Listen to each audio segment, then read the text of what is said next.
محترم سامعین حاضرین، السلام علیکم ورحمۃ اللہ وبرکاتہ۔ الحمدللہ وکفا، سلام علی عبادہ الذین اصطفیٰ، اما بعد فاعوذ باللہ من الشیطان الرجیم، بفضلک بسم اللہ الرحمن الرحیم۔ یا ایہا الذین آمنوا کتب علیکم الصیام کما کتب علی الذین من قبلکم لعلکم تتقون۔ آمنت باللہ، صدق اللہ المولانا العلی العظیم، وصدق رسولہ النبی الامین الامی المکین المتین المبین الرؤوف الرحیم الکریم۔ خطبہ مسنہ کے بعد جس آیہ مبارکہ کو میں نے تلاوت کرنے کا شرف حاصل کیا ہے، آیت مبارکہ کی روشنی میں کچھ باتیں عرض کرنے سے پیشتر آئیے آپ اور ہم سب مل کر سب سے پہلے تاجدار مدینہ، راحت قلب و سینہ، معطر پسینہ، فیض گنجینہ، باعث نزول سکینہ، نبی الانبیاء، رسولوں کے پیشوا، ہادی السبل، ختم الرسل، مولائے کل، احمد مجتبی، محمد عربی روحی فدا، صلی اللہ تعالی علیہ وسلم کی بارگاہ میں درود پاک نذران عقیدت پیش کریں اور پڑھیں بآواز بلند، اللہم صلی علی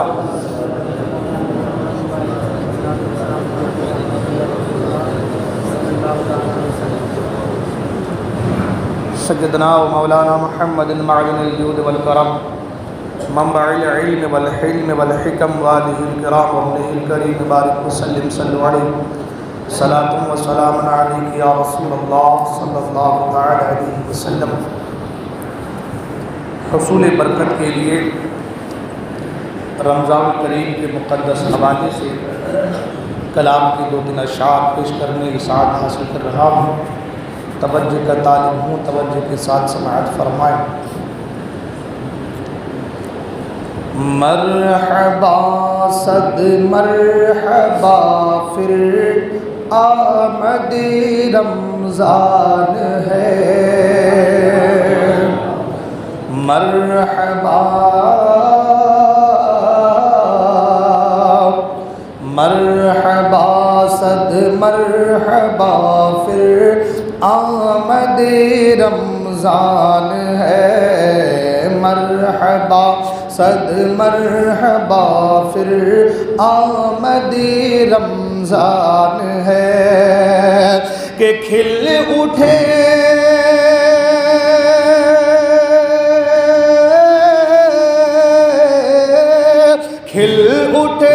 مرجھائے دل، تازہ ہوا ایمان ہے، مرحبا صد مرحبا پھر آمد رمضان ہے، مرحبا صد مرحبا پھر آمد رمضان ہے۔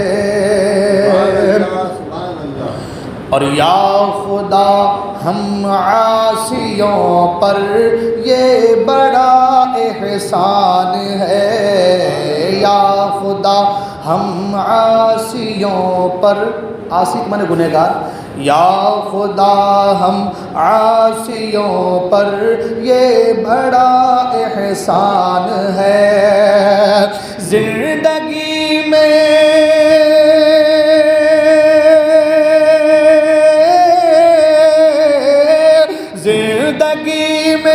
پھر عطا ہم کو کیا رمضان ہے، مرحبا صد مرحبا پھر آمد رمضان ہے۔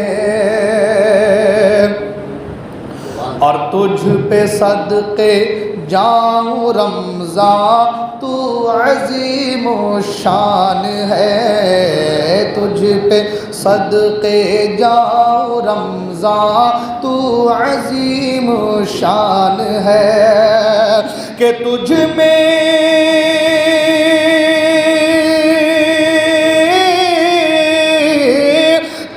میں نازل حق تعالی نے کیا کیا قرآن ہے،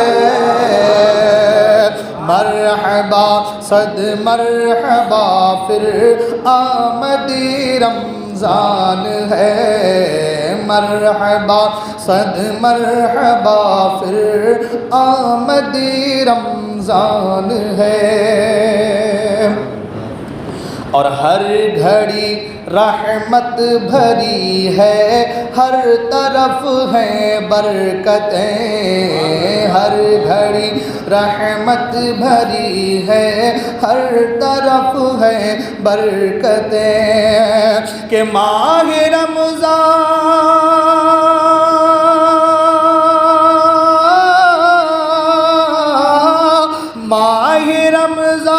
رحمتوں اور برکتوں کی کان ہے، مرحبا صد مرحبا پھر آمدی رمضان ہے، اور بھائیوں بہنوں کرو سب نیکیوں پر نیکیاں، بھائیوں بہنوں کرو سب نیکیوں پر نیکیاں، کہ پڑ گئے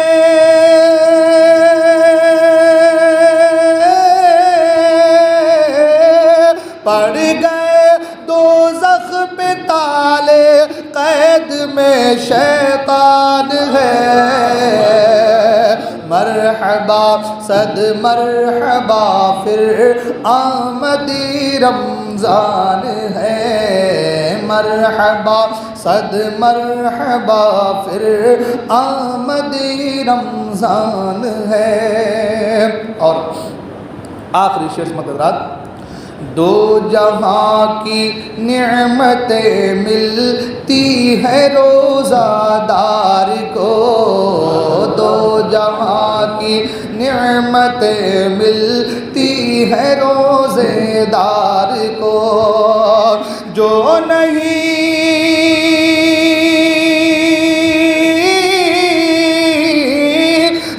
نہیں رکھتا ہے روزہ وہ بڑا نادان ہے، مرحبا صد مرحبا پھر آمدی رمضان ہے، مرحبا صد مرحبا پھر آمدی رمضان ہے۔ درود پاک پڑھے، اللہم صلی علی سیدنا مولانا محمد بارک وسلم صلی علیہ صلاۃ وسلام علیہ یا رسول اللہ صلی اللہ تعالی علیہ وسلم۔ حضرات محترم، اللہ تبارک و تعالیٰ کا شکر ہے، اس کی عطا ہے کہ اللہ نے اپنی توفیق سے ہم تمام کو یہ سعادت بخشی کہ ہم رمضان کریم کے اس مقدس مہینے کے رحمت والے عاشرے کے اس رحمت والے دن کو یعنی شب جمعہ کو پا سکے، اور اس کی بارگاہ میں اپنی جبین کو جھکانے کے لیے یہاں پر حاضر آئے۔ خدائے قدیر جبار کی بارگاہ میں دعا ہے کہ اللہ تبارک و تعالی ہم تمام کے تمام عبادتوں کو اپنی بارگاہ میں قبول فرمائے، مجھے حق کہنے، آپ حضرات کو حق سننے، اور ہم تمام کو حق کو سمجھ کر اس پر عمل کرنے کی توفیق عطا فرمائے۔ حضرات محترم، جیسا کہ آیت کریمہ میں مذکور ہے، اور آیت کریمہ کے معنی سے آپ کو معلوم ہوگا، اس لیے کہ اب سے جمعہ پہلے بھی اس آیت مبارکہ پر گفتگو ہو چکی ہے۔ اللہ فرماتا یا ایھا الذین آمنوا کتب علیکم الصیام، اے ایمان والو تم پر رمضان کے روزے فرض کیے گئے، کما کتب علی الذین من قبلکم، جیسا کہ تم سے پہلے والوں پر فرض کیے گئے تھے، لعلکم تتقون، تاکہ تم متقی بن جاؤ۔ یعنی روزے سے بندے مومن کو تقوی حاصل ہوتا ہے۔ آیت مبارکہ میں جب ہم لعلکم تتقون پر غور کرتے ہیں تو ہم کو خیال آتا ہے کہ روزہ دراصل ہماری اور آپ کی تربیت کے لیے آیا ہوا ہے۔ روزہ جو ہے ہماری آپ کی گویا ایک مدرسہ لگ گیا ہے کہ ایک مہینہ بندے کی تربیت ہونی ہے، اور 11 مہینہ جو نفس کی شرارتوں میں بندہ الجھا رہتا ہے، اس ایک مہینہ نفس کی شرارتوں سے اپنے آپ کو آزاد کر کے راہ حق کا متلاشی بن جائے، اور اللہ تبارک و تعالیٰ کی ذکر اور اس کی یاد سے اپنے دل کو ایسا پاک کو صاف کر لے کہ بندہ مومن پھر وہ 11 مہینہ اس کو گزارنے میں آسانیاں پیدا ہو جائے، اور ہر لمحہ گناہوں سے اپنے آپ کو بچانے کی، اجتناب کرنے کی بندے مومن کوشش کرے۔ تقوی کے حوالے سے میں گفتگو آج نہیں کروں گا، اس لیے کہ پھر پوری تقریر اپنی ادھر ہی چلی جائے گی۔ آج مجھے رمضان کے حوالے سے، روزے کے حوالے سے کچھ باتیں آپ تک پہنچانی ہیں، مگر یہ بات ذہن نشین رکھ لیں کہ روزہ سے تقوی حاصل ہوتا ہے۔ روزہ ہماری اور آپ کی تربیت کے لیے ہے، روزہ ہم کو اور آپ کو پاک کو صاف کرنے کے لیے ہے، روزہ آتا ہی اس لیے ہے کہ بندہ مومن سے اللہ کی قربت اور بڑھ جائے، اللہ کا قرب بندہ مومن حاصل کرے، اللہ کی رضا حاصل کرے، اللہ کی نافرمانیوں سے اپنے آپ کو بچائے، اللہ کا فرما بردار، برگزیدہ، نیکوکار، تقوی شعار اللہ تبارک و تعالیٰ کا صاف پاک بندہ بن جائے۔ حضرات محترم، روزہ ایک ایسی عبادت ہے، اللہ اکبر، ایک ایسی عبادت ہے کہ حدیث پاک میں آیا ہے، اللہ کے رسول صلی اللہ تعالیٰ علیہ وسلم ارشاد فرماتے ہیں، علیک بالصوم، روزہ تم پر لازم ہے۔ میرے آقا نے فرمایا روزہ تم پر لازم ہے، اس لیے کہ روزے کی طرح لا مثل لہ، روزے کی طرح کوئی اور چیز نہیں ہے۔ سرکار کے اس فرمان پر جب آپ غور کریں گے تو آپ کو معلوم چلے گا کتنی بڑی بات میرے مصطفیٰ نے ایک چند جملے میں سمیٹ کر ہمیں عطا فرما دیا ہے۔ آقا نے فرمایا روزہ تم پر لازم ہے، روزہ تم پر لازم ہے۔ کیوں لازم ہے؟ میرے آقا نے فرمایا اس کے طرح کوئی اور دوسری چیز، اس کے طرح کوئی اور چیز ہے نہیں۔ اللہ اکبر، یہ کیا معاملہ ہے کہ اللہ کے رسول فرماتے ہیں، نسائی شریف کی حدیث پاک سرکار نے فرمایا اس کی طرح کوئی چیز ہی نہیں ہے۔ یہ تم پر جو لازم کیا گیا روزہ، اس کی طرح کوئی چیز ہی نہیں۔ کیوں؟ علماء فرماتے، مفسرین فرماتے ہیں بات دراصل یہ ہے کہ جب بندہ مومن کوئی نہ کوئی عبادت کرتا ہے تو پتہ چلتا ہے۔ آدمی قرآن پڑھ رہا ہے تو پتہ چلتا ہے، قرآن کھول کر بیٹھا ہے۔ آدمی نماز پڑھ رہا ہے، اس کے جھکنے اٹھنے کی وجہ سے پتہ چلتا ہے۔ آدمی طواف کرتا ہے، پتہ چلتا ہے۔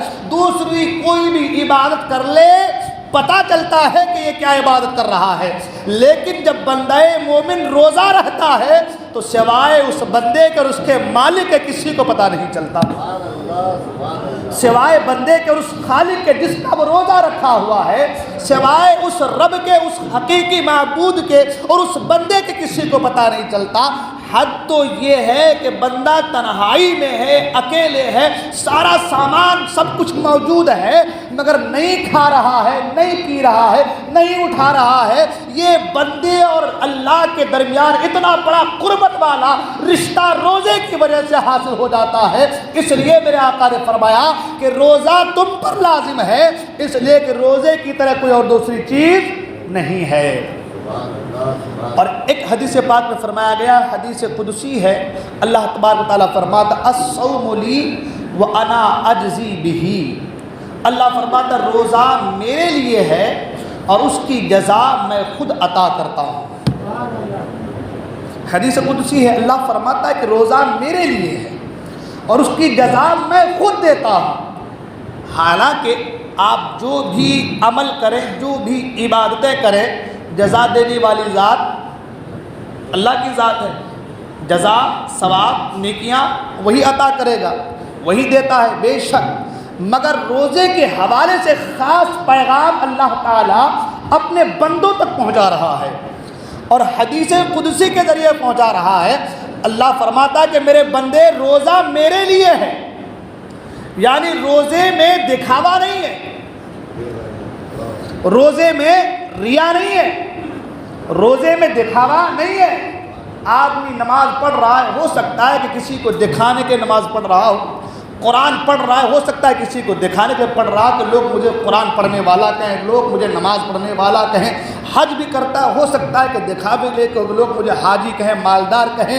دوسری عبادتیں کرتا ہے، ہو سکتا ہے زکوٰۃ دیتا ہے، ہو سکتا ہے کہ لوگ مجھے سخی کہیں، ہو سکتا ہے۔ لیکن روزہ ایک ایسی عبادت ہے کہ اس عبادت میں ذرہ برابر بھی ریا نہیں ہے، اس لیے کہ اگر ریا ہو تو بندہ تنہائی میں ہے مگر نہیں کھا رہا، بندہ اکیلا ہے مگر نہیں کھا رہا، تنہائی میں ہے مگر نہیں پی رہا ہے، پانی کو حلق کے اندر لے کر بھی پلٹ دے رہا ہے، اس لیے کہ اسے پتا ہے کہ میرا خدا جانتا ہے، اس لیے کہ اسے معلوم ہے کہ میرا معبود حقیقی وہ جانتا ہے، اس کا حکم ہے، میں اس کے حکم کو ٹال نہیں سکتا، میں اس کی نافرمانی نہیں کر سکتا، اگر نافرمانی کروں گا تو روزہ ٹوٹ جائے گا، اگر حکم کی تعمیل نہ کیا تو روزہ ٹوٹ جائے گا۔ اسی ایک چیز کی وجہ سے، اسی ایک چیز کی وجہ سے، روزے کی وجہ سے بندہ ریا سے، دکھاوے سے بچ جاتا ہے، بندہ دکھاوے سے، روزے سے بچ جاتا ہے۔ اس لیے حدیث قدسی میں اللہ نے فرمایا الصوم لی، روزہ میرے لیے ہے۔ نماز خدا کے لیے نہیں پڑھتے آپ، حج خدا کے لیے نہیں کرتے، زکوٰۃ خدا کے نہیں دیتے، سب کچھ اللہ کے لیے ہے۔ ہم جب نیت کرتے ہیں تو نیت ہی یہ کرتے ہیں کہ نیت کی میں نے نماز فجر کی 2 رکعت واسطے اللہ تعالیٰ کی، یہ نیت کرتے ہیں نا، عبادتیں ہماری اللہ کے لیے، ہاں، زکوٰۃ اللہ کے لیے، حج اللہ کے لیے، نماز اللہ کے لیے، تسبیحات اللہ کے لیے، سارا کا سارا کچھ اللہ کے لیے، مگر اللہ روزے کے حوالے سے کہہ رہا ہے الصوم لی، روزہ میرے لیے ہے۔ اللہ کا روزہ میرے لیے ہے، یعنی روزے میں ذرہ برابر بھی ریا، دکھاوا، بندہ مومن روزہ خالص اللہ کے لیے کرتا ہے، کسی دنیا دار کو بتانے کے لیے نہیں کہ میں روزہ رکھتا ہوں۔ اگر دنیا دار کو بتانے کے لیے ہو تو آدمی دنیا دار کے سامنے روزہ رہے، جب تنہائی ملے تو کچھ کھا لے، ہاں، جب اکیلا رہے تو کچھ پی لے، کچھ کھا لے، مگر بندہ مومن نہیں کھا رہا، نہیں پی رہا، مطلب یہ ہے کہ روزہ دنیا دار کو دکھانے کے نہیں کر رہا ہے، بلکہ اللہ کی رحمت کی امید کے لیے، اللہ کی رضا کے لیے بندہ مومن روزہ رکھ رہا ہے۔ اس لیے حدیث قدسی میں اللہ نے فرمایا الصوم لی، روزہ خالص میرے لیے ہے، وَأَنَا أَجْزِي بِهِ، اور اس کی جزا میں خود دوں گا۔ اللہ اس کی جزا کیا دے گا؟ یوں تو مفسرین نے بہت ساری باتیں اس کے تعلق سے بیان کی، مگر 2 باتیں میں آپ کے سامنے عرض کرتا چلوں۔ سب سے بڑی بات وہ یہ کہ علماء فرماتے ہیں کہ اللہ نے جو کہا کہ اس کی جزا میں خود دوں گا، وہ جزا کیا ہے؟ علماء فرماتے ہیں کہ اللہ تبارک و تعالی بندہ مومن کو، روزہ رکھنے والے کو اپنے دیدار سے مشرف فرمائے گا۔ آپ جانتے ہیں قیامت کے میدان میں سب لوگ کھڑے ہوں گے، اللہ جنتیوں سے کہے گا جنت میں جاؤ، جہنمیوں سے کہے گا جہنم میں جاؤ، جنتی جنت میں جائیں گے، جہنمی جہنم میں جائیں گے، مگر کچھ لوگ ہیں جو گردن جھکائے کھڑے رہیں گے۔ اللہ فرشتوں سے فرمائے گا میرے فرشتوں یہ کون لوگ ہیں؟ حالانکہ رب کو سب پتہ ہے، اس بات سے ان لوگوں کو بھی کچھ سبق لینی چاہیے جو علم غیب مصطفیٰ کے حوالے سے بات کرتے ہیں کہ نبی نے ایسا کیوں نہیں کیا، عائشہ کے ہار کے تعلق سے ایسا کیوں نہیں کہا۔ ان کو سبق لے جائے کہ اللہ کو سب پتہ ہے، وہ عالم الغیب والشہادہ ہے، مگر فرشتوں سے کہہ رہا، پوچھ رہا ہے، ہاں میرے فرشتے یہ کون لوگ ہیں؟ فرشتے عرض کریں گے مولا یہ تیرے بندے ہیں، کیا جو کچھ ان کو ملنا تھا نہیں ملا؟ جنتی کو جنت میں جانے کا حکم ہوا، جہنمیوں کو جہنم میں جانے کا، یہ کون لوگ کھڑے ہیں، کیا چاہتے ہیں؟ جب فرشتے پوچھیں گے تو وہ لوگ کہیں گے کہ ہم جنت کے لیے نمازیں نہیں پڑھے تھے، ہم روزے جنت کے نہیں رکھے تھے، ہم نے زکاتیں جنت کے نہیں دی تھی، ہم نے راتوں رات عبادت جنت کے نہیں کی تھی۔ جن کو جنت چاہیے تھا وہ گئے، پھر تمہیں کیا چاہیے؟ تو وہ کہیں گے قرآن کریم میں تلذ الاعین، قرآن کہتا ہے ایسی چیز کا نظارہ ہوگا جس چیز کو آنکھ نے کبھی دیکھا ہی نہیں ہوگا۔ اللہ اکبر۔ وہ کہیں گے مولا ہم تیری عبادت، ہم تیری بندگی، ہم روزہ نماز حج زکات جنت کے نہیں کیے تھے، کس لیے کیے تھے؟ کہا تیرے دیدار کے لیے کیے تھے۔ ہم نے نمازیں، روزہ، حج، زکات، راتوں رات جاگنا جنت کے نہیں کیا تھا، جنہوں نے کیا تھا وہ گئے۔ کہا کس لیے کیے تھے؟ کہا تیرے دیدار کے لیے کیا تھا۔ نمازیں تیرے دیدار کے لیے، زکات تیرے دیدار کے لیے، روزہ تیرے دیدار کے لیے۔ اور اس روزے کے حوالے سے جب اللہ نے کہا حدیث قدسی میں الصوم لی وانا اجزی بہ، اور ایک حدیث میں ہے الصوم لی وانا جزاؤہ، اللہ فرماتا ہے روزہ میرے لیے ہے اور اس کی جزا میں خود ہوں۔ یعنی بندہ مومن جب روزہ رکھتا ہے تو روزہ رکھنے کی وجہ سے میں بندے مومن کے لیے اپنے آپ ہی کو پیش کر دیتا ہوں، دیکھ لے میرا نظارہ کر لے۔ تو قیامت میں روزے دار کو اللہ کا دیدار ہوگا، سبحان اللہ۔ اور ایک حدیث پاک میں یہ بھی ہے، سبحان اللہ، ایک حدیث اور یاد آ گئی، سرکار نے فرمایا کہ روزے دار کو دو فرحتیں نصیب ہوں گی، اللہ اکبر، دو خوشیاں نصیب ہوں گی روزے دار کو۔ ایک روزہ افطار کرتے وقت، روزہ افطار کرتے وقت کون سی خوشی؟ کھانے کی، پینے کی، کہ بھائی سارے فروٹس میرے آگے موجود ہیں تو جو چاہو وہ کھاؤ، اتنے وقت سے بھوکا تھا، پیاسا تھا، اب کھانے کو مل رہی ہے تو کھا لو، یہ خوشی۔ علماء فرماتے روزے دار کو افطار کے وقت خوشی یہ ہوگی کہ مولا مجھ جیسا نکما جو کسی کام کا نہیں، تیری توفیق سے تیرے حکم پر عمل کرتے ہوئے پورا دن بھوکا پیاسا رہا، تیری توفیق سے تیرے حکم پر عمل کرتے ہوئے پورا دن بھوکا پیاسا رہ گیا، میں روزہ ادا کر لیا، میں وہ جو تیرے حکم پر میں عمل کر لیا، اس حکم پر عمل کرنے کی خوشی ہے، سبحان اللہ، اس حکم پر عمل کرنے کی خوشی۔ ورنہ کھاتے پیتے تو روزانہ ہے آپ لوگ، ہم لوگ تو کھاتے پیتے روزانہ ہے نا، ہر دن کھاتے ہیں، ایسا تو نہیں کہ آج کھائے کل نہیں کھائے۔ ابھی رمضان کا مہینہ گزرے گا تو ہم لوگ کھائیں گے نہیں کھائیں گے؟ رمضان میں بھی شام کو کھا رہے کہ نہیں کھا رہے ہیں؟ تو کھانے کی کون سی خوشی ہے؟ جس کی 25 سال عمر ہے 25 سال سے کھا رہا ہے، جس کی 30 سال ہے وہ 30 سال سے کھا رہا، کھا تو سب رہے ہیں، مگر وہ جو افطار کے وقت خوشی ہے وہ خوشی کیا ہے؟ وہ اللہ کے حکم پر عمل کرنے کی خوشی ہے، وہ اللہ کی رضا کو پانے کی خوشی ہے۔ اس لیے کہ فرمایا گیا روزے دار کے حوالے سے، سبحان اللہ، آقا کریم صلی اللہ علیہ وسلم فرماتے ہیں جو روزہ رہتا ہے ہر برائی سے، ہر برے کام سے اپنے آپ کو بچاتا ہے، اللہ کی رضا کے روزہ رہتا ہے، میرے آقا فرماتے ہیں آخری دن اللہ تعالیٰ اس کی مغفرت فرما دیتا ہے۔ تو روزے دار جو روزہ رہ رہا ہے، روزے دار جو اپنے آپ کو گناہوں سے بچا رہا ہے، روزے دار جو اپنے آپ کو گناہوں سے بچا پا لے رہا ہے، روزے دار جو اللہ کے حکم پر عمل کر لے رہا ہے، روزے دار جو اللہ کے حکم کی وجہ سے کھانے پینے جماع ہر برائی سے اپنے آپ کو بچا لے رہا ہے، اس کی خوشی بندے مومن کو ہوتی ہے، اس کی خوشی بندے مومن کو ہوتی ہے۔ آقا کریم نے فرمایا روزے دار کو دو خوشیاں نصیب ہوتی ہے۔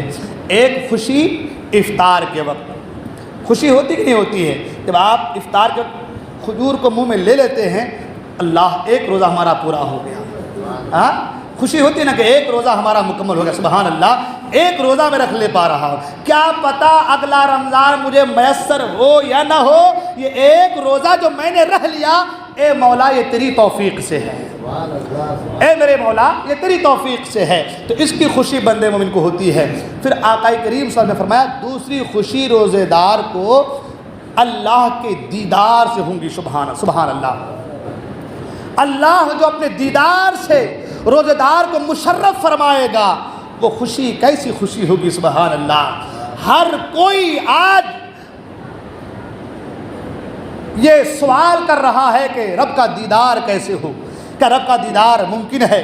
قرآن نے کہا لا تدرکہ الابصار ویدرک الابصار، ہر آنکھ اللہ کو نہیں دیکھ سکتی، اللہ کو دیکھ نہیں سکتی، وہ تو خاصہ ہے مصطفیٰ کریم صلی اللہ تعالی علیہ وسلم کا کہ آپ نے اپنے ماتھے کی آنکھوں سے رب کا دیدار کیا، اور قرآن نے کہا ما زاغ البصر وما طغى، اس انداز میں دیدار کیا، اس انداز میں دیدار کیا کہ نہ آنکھ نہ فری نہ بھٹکی۔ اللہ اکبر۔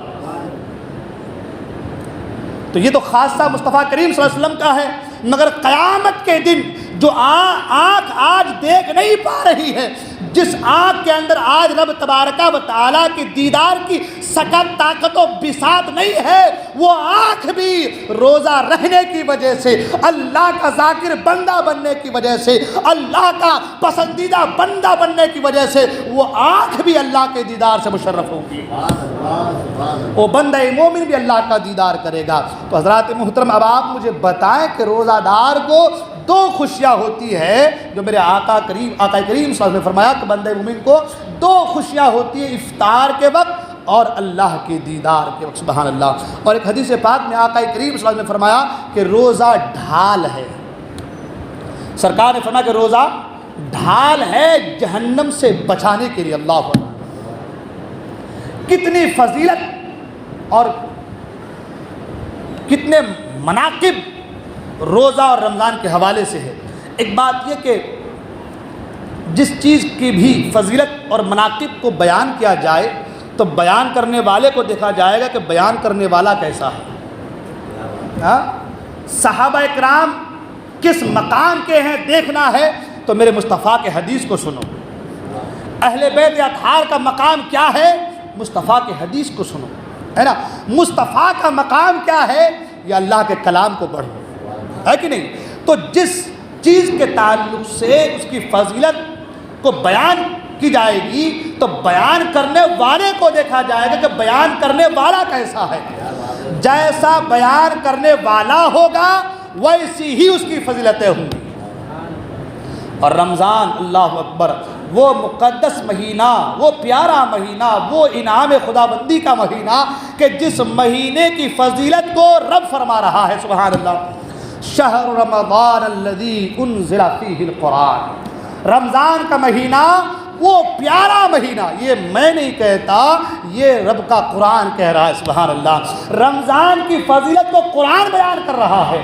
میں نے پہلے کہا کہ جس چیز کی فضیلت کو دیکھنی ہو تو فضیلت اس کے بیان کرنے والے کو دیکھا جائے کہ بیان کرنے والا کیسا ہے۔ اب رمضان کی فضیلت کو کوئی عام نہیں بلکہ رمضان کی فضیلت کو خدائے رحمان بیان کر رہا ہے اور کہہ رہا ہے شہر رمضان الذی انزل فیہ القرآن۔ رمضان کا مہینہ وہ مقدس مہینہ ہے، وہ پیارا مہینہ ہے کہ جس مقدس مہینے میں اللہ نے قرآن کو نازل فرمایا۔ یہاں پر ٹھہر کر ایک بات اور عرض کرتا چلوں کہ آپ نے بارہا علماء کرام سے سنا ہے کہ رمضان میں قرآن نازل ہوا۔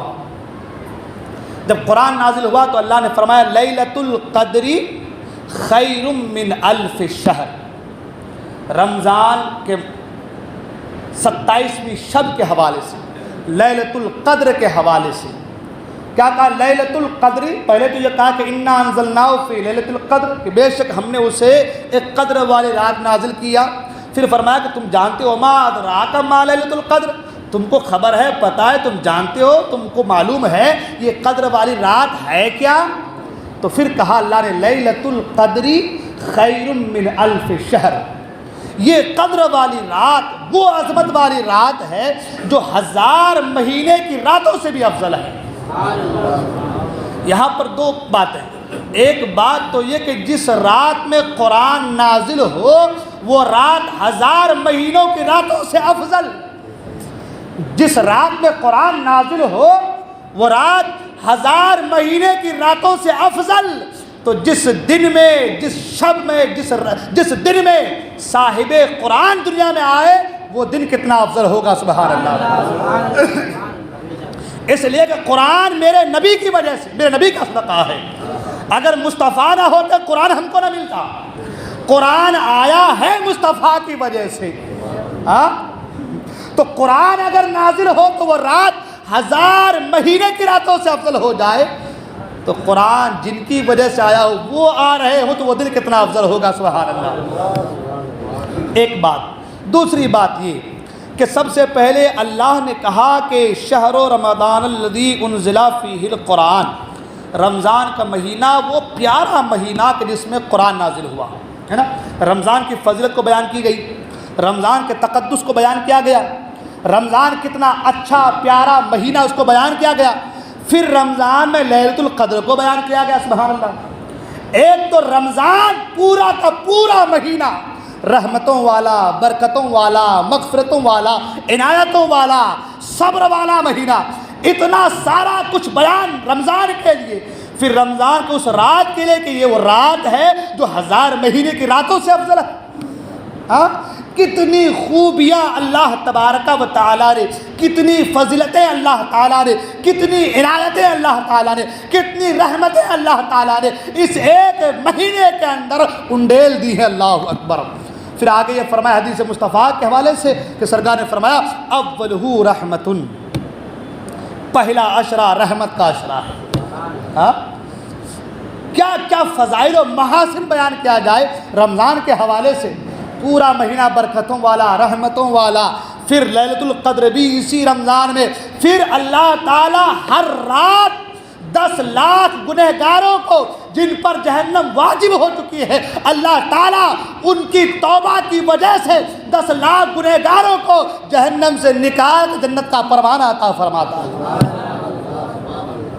ہر رات 10 لاکھ گنہگاروں کو جہنم سے اللہ تعالیٰ آزاد فرماتا ہے. پھر فرمایا اولہ رحمتن، پہلا عشرہ اس کا رحمت کا عشرہ ہے. آج ہم اور آپ جس عشرے سے گزر رہے ہیں یہ عشرہ رحمت کا عشرہ ہے.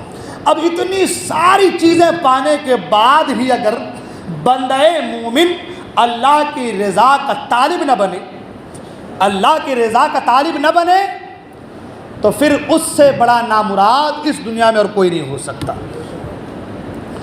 آج ہمارا حال، ہم روزہ رہتے ہیں مگر جھوٹ، غیبت، چغلی، ریا، دکھاوا، جھگڑا، لڑائی، فساد، یہ آج ہمارا بالکل شیوا بن گیا ہے. حدیث پاک میں اللہ کے رسول صلی اللہ علیہ وسلم فرماتے جہاں اس کی فضیلتیں ہیں اس کے وعید کے حوالے سرکار فرماتے ہیں کہ جو روزہ رہے اور جھوٹ سے، لڑائی جھگڑے سے نہ بچے تو آقا فرماتے کہ اللہ تعالیٰ کو اس کے بھوکے پیاسے رہنے کی کوئی حاجت نہیں. یعنی وہ بھوکا رہے، پیاسا رہے، کچھ بھی کرے اللہ کو کوئی پرواہ نہیں. یعنی وہ دنیا والوں کے لیے تو کہہ رہا کہ میں روزے دار ہوں، مگر اللہ تعالیٰ کو اس کے ایسے روزے کی کوئی حاجت، کوئی ضرورت نہیں ہے.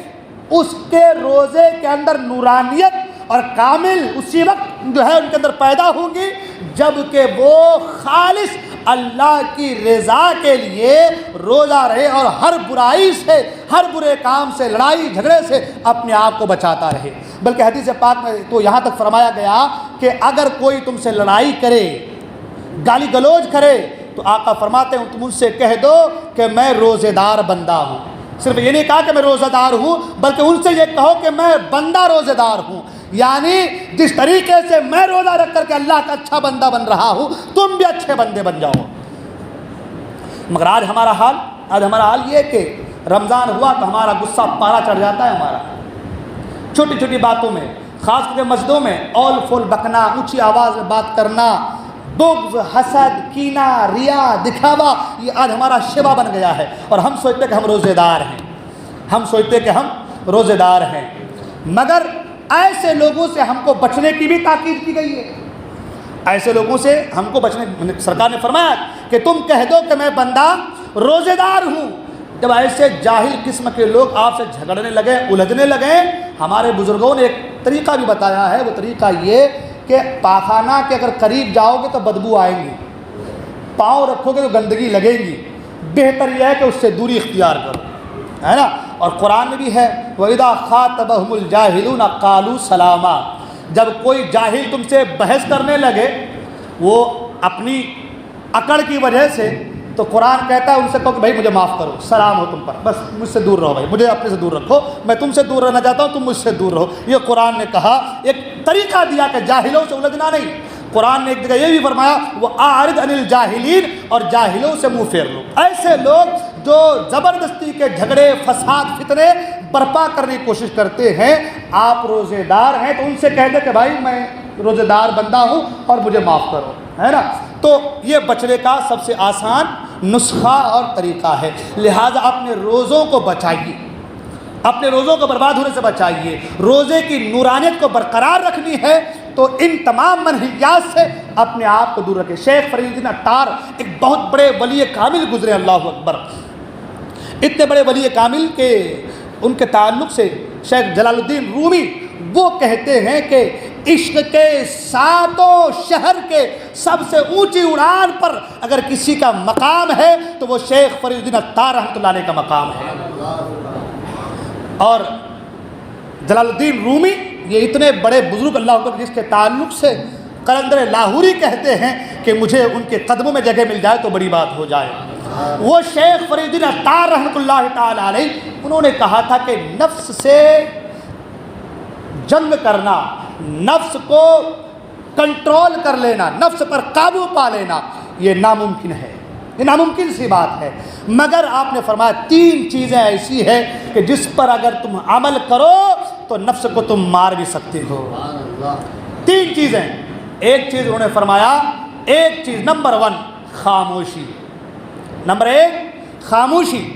آج ہمارے میں کوئی اگر ایسے مسجد میں اول فول زبردست فتنہ برپا کرے، خاموش ہو جاؤ۔ قرآن نے بھی کہا کہ جاہلوں سے خاموشی بہتر ہے، تو شیخ فرید الدین عطار کہتے ہیں خاموشی۔ نمبر 1 کیا کرنا ہے؟ خاموشی۔ اور نمبر 2 بھوک۔ نمبر 2 کیا ہے؟ بھوک۔ اور نمبر 3 آپ نے فرمایا تنہائی۔ یہ 3 ہتھیار ایسے ہیں جس پر اگر تمہارا عمل ہو تو تم اپنے نفس پر غلبہ پا سکتے ہو، اپنے نفس کو مار سکتے ہو۔ میں انشاءاللہ نفس کے حوالے سے اگلے جمعے کو بیان کروں گا کہ نفس امارہ، نفس لوامہ، نفس ملہمہ، نفس مطمئنہ کیا ہے، اور رمضان میں کون سا نفس کام کرتا ہے اور ہمیں کیا کرنا چاہیے۔ انشاءاللہ میں اگلے نشست میں اگلے جمعہ کو بیان کرنے کی کوشش کروں گا اور زندگی وفا کی۔ آج یہی تک بات، مگر اتنا ضرور عرض کروں گا کہ اپنے روزوں کو بچائیے، اور انشاءاللہ یہ بھی عرض کرنے کی کوشش کروں گا کہ رمضان کے جو 5 خصوصیات ہیں، 5 انعامات ہیں، وہ کیا ہیں جو بندہ مومن کو اللہ تعالیٰ عطا فرماتا ہے۔ انشاءاللہ جمعے کو بیان کرنے کو، اس لیے کہ وقت ہو چلا ہے اور وقت نہیں ساتھ دے رہا ہے، تو انشاءاللہ اگلے جمعہ کو بیان کرنے کی کوشش کروں گا۔ یہاں پر رک کر ایک بات عرض کرتا چلوں، وہ یہ جیلانی مشن کے حوالے سے آپ لوگ بارہا سنتے آئے، الحمدللہ ہر ہفتہ واری اجتماع پروگرام ہمارے ہوتے رہتے ہیں، اور الحمدللہ رمضان میں بھی آپ کا جو ہے ظہر کی نماز کے بعد، آج تو جمعہ ہے، آج چھٹی ہے، ظہر کی نماز کے بعد روزانہ بچوں کو جو ہے تربیتی مشق کرائے جاتے ہیں، صورت یاد کرائی جاتی ہے۔ جیلانی مشن الحمدللہ خود سید صاحب قبلہ فرماتے ہیں کہ یہ بڑے پیر کا مشن ہے اور بڑا مشن ہے، اور یہ بہت بڑی بات کہ خود سید صاحب قبلہ فرماتے ہیں جیلانی مشن جو جملہ ہے یہ سرکار غوث پاک نے سید صاحب قبلہ کو عطا فرمایا، سبحان اللہ۔ بڑے پیر کا مشن ہے اور بڑا مشن ہے۔ الحمدللہ 5 مدرسے جیلانی مشن کے زیر اہتمام، جیلانی مشن کے تحت چل رہے ہیں، اللہ اکبر۔ 2 مدرسہ کشمیر میں چل رہا ہے، سری نگر میں، کشمیر میں 2 مدرسے چل رہے ہیں سید صاحب کی کفالت میں، اور آپ کے زیر اہتمام، جیلانی مشن کے زیر اہتمام، آپ خود اس کے روح رواں ہیں، آپ اس کے خود کرتا دھرتا ہے۔ ایک مدرسہ آپ کا MP میں ٹیکم گڑھ میں چل رہا ہے، جیلانی مشن کے ذریعے ان سب بچوں کا کھانا پینا، طعام قیام اور مدرسوں کا سارا کچھ، اخراجات سارا کا سارا وہ جیلانی مشن کی طرف سے جا رہا ہے۔ ایک مدرسہ آپ کا مہاراشٹرا میں منمار کے پاس، منمار میں ایک مدرسہ جو ہے جیلانی مشن کے زیر اہتمام چل رہا ہے، دارالعلوم سنیہ رضویہ معینیہ ایسے کچھ نام سے چل رہا ہے، وہ میں سارا کچھ لکھ کے لایا ہوں، میرے پاس یہاں موجود ہے۔ الحمدللہ جب آپ رسید دیکھیں گے آپ جیلانی مشن کی تو آپ کا دل باغ باغ ہو جائے گا کہ رسید کے پیچھے سارا کچھ موجود ہے، کون سا مدرسہ کہاں پہ چل رہا ہے، کیا اس کے ایڈریس ہیں، کیا اس کا فون نمبر ہے، آپ فون کر کے معلومات کر سکتے ہیں کہ مدرسہ چل رہا ہے، کس کے اہتمام کون چلا رہا ہے، سارا کچھ آپ کو معلوم چلے گا۔ دوسری چیز کہ جب آپ کوئی چندہ دیں گے تو رسید جلد کے اوپر موبائل نمبر لکھا ہے، جو دینے والا ہے اس کا موبائل نمبر لکھا جاتا ہے۔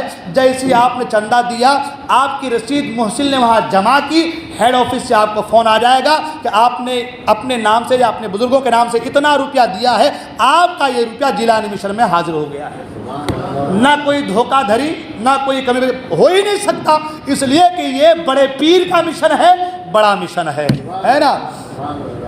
ایک مدرسہ اپنے منماڑ میں چل رہا ہے، 2 کشمیر میں، 1 ٹیکم گڑھ میں مدرسہ چل رہا ہے، اور 1 کوکن ماہم میں دارالعلوم کتب کوکن کے نام سے ایک مدرسہ ماہم شریف میں چل رہا ہے۔ اور الحمدللہ اس بار رمضان کے بعد سے آپ کے یہاں پال میں ایک مدرسہ پھر سے جیلانی مشن کے زیر اہتمام آ گیا، سبحان اللہ، اور 2 مدرسے آپ کے مالیگاؤں میں چل رہے ہیں جیلانی مشن کے زیر اہتمام۔ اب آپ بتائیں اتنے سارے مدرسے کے خرچے، بچوں کا کھانا کھلانا، سارا کچھ طعام قیام، اور پھر مدرسوں کے جو ہے اخراجات، وہ سارا کا سارا جیلانی مشن کر رہا ہے۔ پھر اور دوسرے کام جو ہے مفت پیکٹ وغیرہ دینا، غریبوں کی مدد کرنا، یہ سارا کا سارا جیلانی مشن کے ذریعے اہتمام چل رہا ہے۔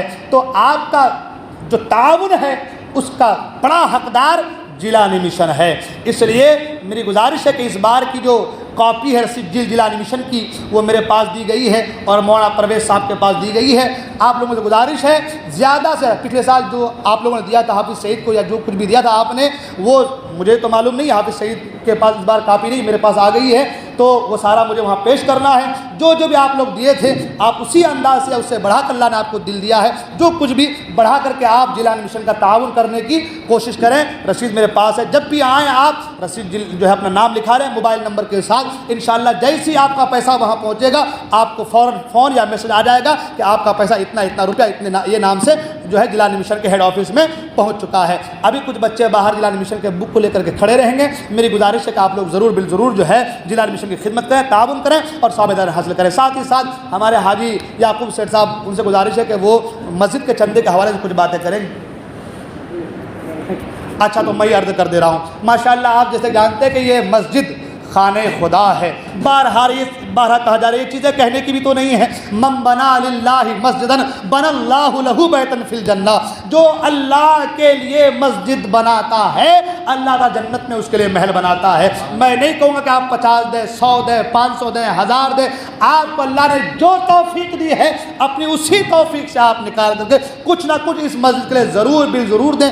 آپ جانتے ہیں سرکار نے فرمایا کہ جو چڑیے کے گھونسلے کے برابر بھی مسجد بناتا ہے اللہ تعالیٰ جنت میں اس کے لیے محل بناتا ہے۔ یعنی آپ اتنی بڑی چیز، اتنی بڑی جگہ، اتنی چھوٹی سی جگہ اگر آپ مسجد کے تعاون کر رہے ہیں یا پیسہ لگا رہے ہیں یا کوئی ایک اینٹ دے رہے ہیں، اللہ تعالیٰ آپ کے لیے جنت میں محل بنائے گا۔ یہ محل ہمارے آپ کی طرح نہیں 5 کمرے کے، 10 کمرے کے، 20 کمرے کے ہوں گے، ارے جنت کے محل تو اتنے وسیع ہوں گے، بندہ مومن کے جہاں تک نگاہ جائے گی وہاں تک وہ محل اس کا ہوگا، سبحان اللہ۔ اس لیے اللہ کا گھر ہے، دل کھول کر تعاون کیجئے۔ میں آج دیکھنا چاہوں گا کہ آج میرے کہنے پر کتنا چندہ آج ہو رہا ہے، دل کھول کر تعاون کیجئے۔ اللہ تعالیٰ ہم تمام کو دارین کے ساتھ مالا مال فرمائے۔ کون سا مدرسہ ہے؟